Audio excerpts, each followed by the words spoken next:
119வது சங்கீதம் அதனுடைய 42வது வசனம். 119வது சங்கீதம் 42வது வசனம். அப்பொழுது என்னை நிந்திக்கிறவனுக்கு உத்தரவு சொல்லுவேன், உம்முடைய வசனத்தை நம்பி, உம்முடைய வசனத்தை நான் நம்பி இருக்கிறேன். வசனத்தை நம்புங்க. எதையெல்லாமோ நம்புறோம் இல்ல, எதையெல்லாமோ நம்புறோம். இன்னும் 2 வாரத்துல இந்த கொரோனா தொற்று அதிகரிக்கும்னு ஒருத்தங்க பேட்டி கொடுத்தா அதை நம்புறோம். இன்னும் 1 வாரத்துல இதெல்லாம் போயிடும்னு ஒரு டாக்டர் சொன்னா நம்புறோம். எதையெல்லாமோ நம்புறோம். என்னை கேட்கிற ஒவ்வொருவருக்கும் இயேசுவின் நாமத்தில் சொல்றேன், நீங்க வேற எதையும் நம்பாதீங்க, கர்த்தருடைய வசனத்தை நம்புங்க. கர்த்தருடைய வசனத்தை நம்புங்க. நாசிலே சுவாசம் உள்ள மனுஷனை நம்புவதை விட்டு விடுங்கள் என்று பைபிள் சொல்லுது. ஏன் அப்படி சொல்லப்பட்டிருக்கு தெரியுமா? ஏன்னா சூழ்நிலை மாறும்போது அவனுடைய வார்த்தைகள் எல்லாம் பொய்யாகிவிடும். அப்படி செய்வோம் இப்படி செய்வோம்னு சொல்லுவாங்க. அவங்க எதிர்பார்த்தது மாதிரி சூழ்நிலை அமையலைன்னா செய்ய முடியாது. அது அவங்க பர்பஸா செய்யாம இருப்பதல்ல, செய்ய முடியாது. ஹல்லேலூயா. எனவேதான் கர்த்தரை நம்புங்கள். அவர் சூழ்நிலை மாறட்டும், அதன் பிறகு நான் செய்கிறேன் என்று சொல்லி அல்ல.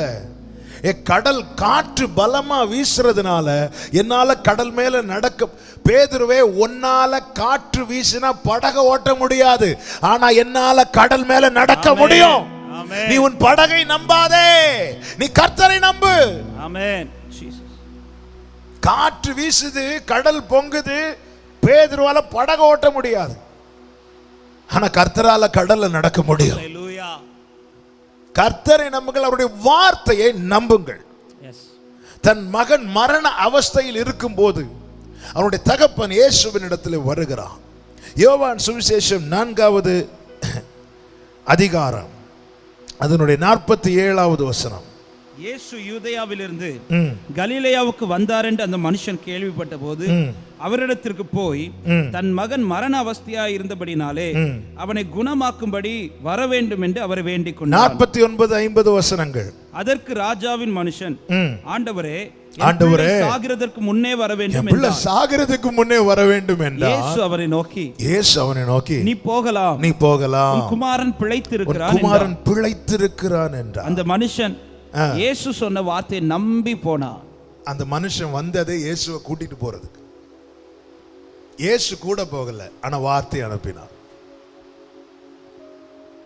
அந்த மனுஷன் இயேசுவின் இடத்துல இருக்கும் போதே இயேசு வார்த்தை அனுப்பினார். அதன் அர்த்தம் என்ன? நீ திரும்பி உன் பையன்கிட்ட போறதுக்கு முன்னாடி என் வார்த்தை அங்க போயிருக்கும். ஆமென். எஸ். உன் பையன் மரண அவஸ்தையில இருக்கிறான்ல, ஆமா ஆண்டவரே,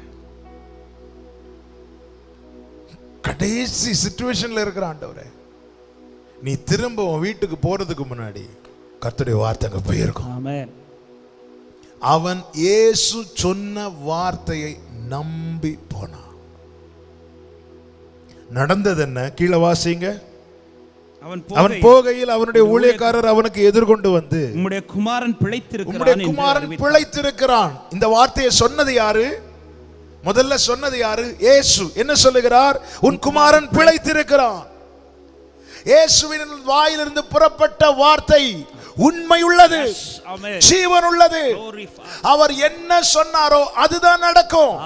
அது நடந்ததின் அடையாளமாய் இந்த தகப்பனை சுற்றி இருக்கிறவர்கள் சொல்லுகிறார்கள், அதே வார்த்தையை சொல்லுகிறார்கள், உன் குமாரன் பிழைத்திருக்கிறான். இயேசு சொன்ன அதே வார்த்தையை சொல்றாங்க. கர்த்தர் உங்களுக்காய் கொடுக்கப்பட்ட வார்த்தை நிறைவேறும் என்பதின் அடையாளம் என்ன தெரியுமா? அந்த வார்த்தை திரும்ப திரும்ப உங்கள் காதுகளில் கேட்க பண்ணுவார். அதே வார்த்தை திரும்ப திரும்ப உங்களிடத்தில் கேட்க பண்ணுவார். ஒரு வசனம் உங்களை நோக்கி திரும்ப திரும்ப வருகிறது என்றால் புரிந்து கொள்ளுங்கள், அந்த வார்த்தையை தேவன் உங்களுக்காய் அனுப்பி இருக்கிறார். உங்களுக்காய் அனுப்பி இருக்கிறார். வார்த்தையை நம்புங்கள். இப்பொழுது அவனுக்கு அறிவிக்கிறார்கள். அறிவித்த போது அவன் என்ன கேட்கிறான் தெரியுமா? 52வது வசனத்தை பார்த்து, எந்த மணி நேரத்தில் அவனுக்கு குணம் உண்டாயிற்று. அவனுக்கு இப்போ தன் பிள்ளை பிழைச்சது தன் பிள்ளை பிழைத்து கொண்டதை குறித்த சந்தோஷத்தை காட்டிலும் அவனுடைய ஆவல் எதுவா இருந்துச்சு தெரியுமா? அவன் எப்போ சுகானா, எந்த மணி நேரம். இப்படி கேட்க காரணம் என்ன தெரியுமா? அவன் வார்த்தையின் வல்லமையை இன்னும் அறிய விரும்புகிறான். அப்படியா ஸ்தோத்திரம் சொல்லிட்டு ஓடி போகாம எந்த மணி நேரம், எதற்காக கேட்கிறான்? அவன் மனசு ஃபுல்லா எது நிறைஞ்சிருக்கு தெரியுமா? இயேசு தனக்கு சொன்ன வார்த்தை. அது எப்போ சொன்னாருங்கிற டைம் அவன் மனசுல இருக்குது. நம்ம பல நேரத்தில் வார்த்தையும் மறக்கிறோம், அவர் சொன்ன நேரத்தையும் மறக்கிறோம். ஹல்லேலூயா.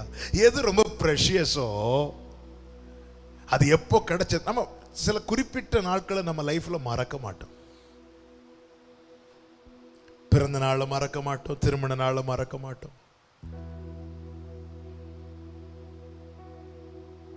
ரொம்ப ப்ரெஷியஸான டே மறக்க மாட்டோம், அந்த டைமை மறக்க மாட்டோம், அந்த நேரத்தை, அந்த வேளையை நம்ம மறக்க மாட்டோம். கர்த்தர் அவனுக்கென்று ஒரு வார்த்தையை கொடுக்கிறார். அவன் மனசுல வார்த்தையும் இருக்கு, அது சொன்ன நேரமும் இருக்கு. கர்த்தர் அன்னைக்கு என்கிட்ட பேசினார். என்னைக்கு பேசினார் என்னைக்குன்னு தெரியலையே, டைரியை பார்த்தா தெரியும். அப்படியா? சரிங்க விடுங்க, நேரத்தை கூட நீங்க மனசுல வைக்க வேண்டாம், ஆனா வார்த்தை மனசுல இருக்கா? அவன் எந்த வார்த்தையை நம்பி போனானோ அதே வார்த்தை அவன் கேட்கும்படி கர்த்தர் கிருபை செய்தார். அவன் இயேசுவினிடத்தில் வந்தான். இயேசு வார்த்தையை சொல்லுகிறார். எந்த வார்த்தையை சொன்னாரோ, எந்த வார்த்தையை அவன் நம்பினானோ அதே வார்த்தையை அவன் காதுகள் சாட்சியாய் கேட்கும்படிக்கு தேவன் கிருபை செய்தார். வார்த்தையை நம்புங்க. எந்த மணி நேரத்தில் கேட்கும்போது அவங்க சொல்றாங்க 7ஆம் மணி நேரத்தில் ஜுரம் விட்டது. 53வது வசனம், உன் குமாரன் பிழைத்திருக்கிறான் என்று இயேசு தன்னுடைய சொன்ன மணி நேரம் அதுவே என்று தகப்பன் அறிந்து அவர் எப்ப சொன்னாரோ, அதன் அர்த்தம் என்ன? இந்த பூமியிலேயே வேகமாய் செல்லுகிற எந்த ஒரு செயலை காட்டிலும் மின்னெல்லாம் பயங்கர வேகமாய் செல்லும் என்று நாம் பார்க்கிறோம். எவ்வளவு காரியங்கள் மிக மிக வேகமாய் செல்லுகிறது. வேகமாய் டிராவல் பண்ணுகிற எந்த ஒரு காரியத்தை காட்டிலும் அதிவேகமாய் புறப்படக்கூடியது என்ன தெரியுமா? கர்த்தருடைய வார்த்தை. ஆமென், ஆமென். அவர் சொன்ன அதே நேரத்தில் அங்க போய் சேர்ந்து அவனை குணமாக்கிட்டு, என் வாயிலிருந்து புறப்படுகிற வார்த்தைகள் வெறுமையா என்னிடத்தில் திரும்பாது, அதை நான் விரும்புகிற காரியத்தை செய்து அதை நான் அனுப்பின காரியம் வாய்க்கும்படி செய்யும். எப்பொழுது செய்யும்? அது அங்கிருந்து இங்க வரணும் இல்லப்பா, கொஞ்சம் டைம் ஆகும். பூமியிலிருந்து மனுஷன் ராக்கெட் விடுவான், இல்லை சந்திரனுக்கு விடுவான், ஒவ்வொரு இடத்துலையும் விடும்போது அவன் டைம் வச்சிருப்பாங்க. இப்போ இந்த நாளில் போனா போச்சு, நிறைய பாதி கீழே விழுந்திருக்கு. அங்கே போவோம், இங்கே போவோம், இப்போ போவோம், இப்படி போவோம். ஆனால் தேவன் நமக்காக ஒரு வார்த்தை அனுப்பும்போது அவர் சொல்லி முடிக்கிறதுக்குள்ள வந்து எல்லாத்தையும் செஞ்சு முடிச்சிடும். ஆமென், ஆமென் சொல்லுங்க பார்க்கலாம். கர்த்தர் எவ்வளவு நல்லவர் தெரியுமா? சொன்ன மணி நேரம். ஹல்லேலூயா. தேவன் எல்லாவற்றையும் வாய்க்க பண்ணுங்க. வார்த்தையை நம்புங்கள். நான் நம்பும்படி, நமக்குள்ள நம்பிக்கை உண்டாக்க தான் கர்த்தர் வார்த்தையை தருகிறார். அதை தான் தாவீது சொல்கிறார், நீர் என்னை நம்ப பண்ணின வசனம்.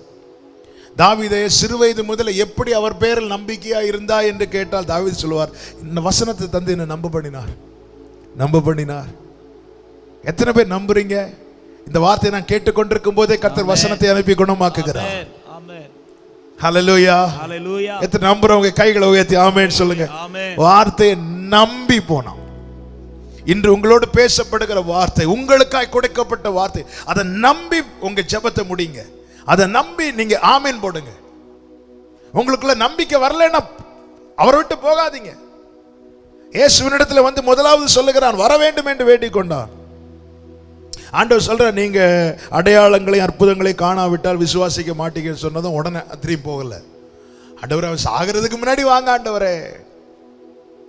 அவன் குமாரன் பிழைத்து இருக்கிறான். அவன் நம்பும்படியான வார்த்தை அவரிடத்திலிருந்து வந்தது.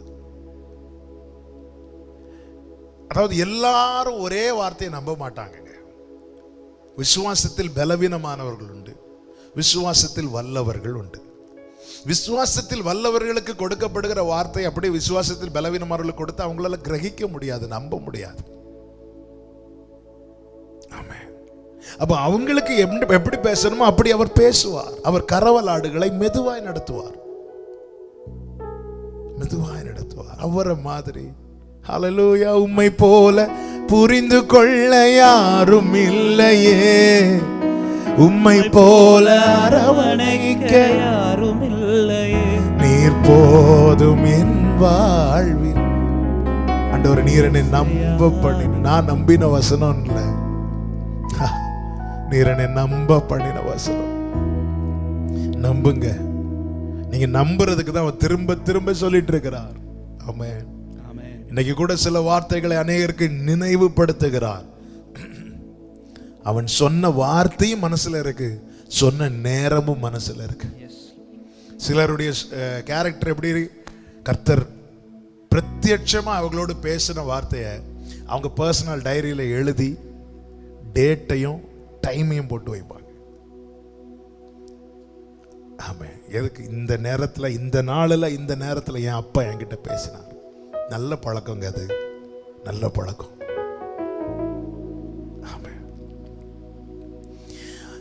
வார்த்தை நிறைவேறும் நாளில், நிறைவேறும் நேரத்தில் நீங்க சாட்சியா சொல்லுவீங்க, என்ன நேற்று இந்த நேரத்தில் இந்த டைம்ல அப்பா என்கிட்ட பேசினார். இந்த சாட்சி அவன் மாத்திரமல்ல, அவன் குடும்பம் முழுவதும் விசுவாசத்துக்குள்ளே கொண்டு வந்தது. நீங்க அவன் வார்த்தையை நம்பி போனான். 50 கடைசி அந்த மனுஷன் இயேசு சொன்ன வார்த்தையை நம்பி போனான். 53 வாசியுங்கள். உன் குமாரன் பிழைத்திருக்கிறான் என்று இயேசு தன்னுடனே சொன்ன மணி நேரம் அதுவே என்று தகப்பன் அறிந்து அவனும் அவன் வீட்டார் அனைவரும். ஒருவன் நம்பி போனான், ஒரு குடும்பமே ரட்சிப்புக்குள்ள வருது. ஒரு குடும்பமே இயேசுவை விசுவாசிக்கிறாங்க. வார்த்தையை நாம் நம்பும் போது அவங்க நம்புறாங்களா, இவங்க நம்புறாங்களா, இப்படிதான் பார்க்கிறோம். நாம நம்புறோமா? நம்பி போனான். அவன் எப்படி வந்தான்? இயேசுவை எப்படியாவது கூட்டிட்டு போயிடணும். அவன் நம்பி போனான். வார்த்தை, இயேசு சொன்ன வார்த்தையை நம்பி போனான். வேதம் சொல்லுகிறது, உம்மை நம்பி வெட்கப்பட்டு போகாதிருந்தார்கள். உம்மை நம்பினோர்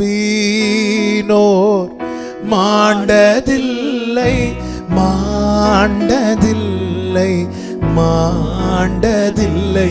உம்மை நம்பினோர் மாண்டதில்லை, மாண்டதில்லை, மாண்டதில்லை. அவரை நம்பி யாருமே மாண்டது இல்லை. வார்த்தையை நம்புங்கள்.